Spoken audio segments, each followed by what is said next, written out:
ওই ছেলেকে পুরুষ বলে না। যে ছেলে একটা মেয়ের মেসেঞ্জারে রিপ্লাই না পাওয়ার জন্য বালিশের মধ্যে ডুকরে ডুকরে কাঁদে, তাকে পুরুষ বলে না। ওই ছেলেকে পুরুষ বলে না।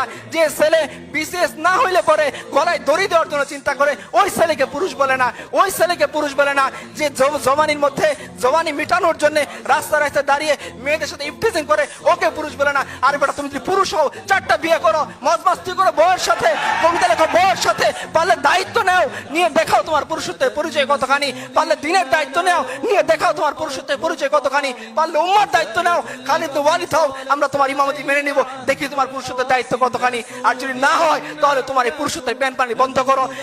ইতিহাস তোমাকে মনে রাখবে না, ইতিহাস মনে রাখবে খালিদ বিন ওয়ালিদকে, ইতিহাস মনে রাখবে জাফর ইবনে আবু তালিবকে, ইতিহাস মনে রাখবে আবু বকর উমরকে, যে উমর পারস্যের সামনে দাঁড়িয়ে চোখে চোখ রেখে কথা বলেছিলেন। ইতিহাস মনে রাখবে রিবি ইবনে আমরকে, যিনি রুস্তমের সামনে দাঁড়িয়ে বলেছিলেন রাসূলুল্লাহ সাল্লাল্লাহু আলাইহি সাল্লাম 3টে অপশন আমাদের সামনে দিয়েছেন, হয় ইসলাম কবুল করো, শান্তিতে থাকবা, রুস্তম বলতে পারবো না, তাহলে অপশন 2 তুমি আমাদেরকে জিজিয়া দিবা, আমাদের অধীন হয়ে যাবা। রুস্তম বলতে পারবো না, তো অপশন নাম্বার 3 তলোয়ার সমাধান করবে তোমার আর আমার মধ্যে, হয় তুমি জীবিত থাকবা না আমি জীবিত থাকবো।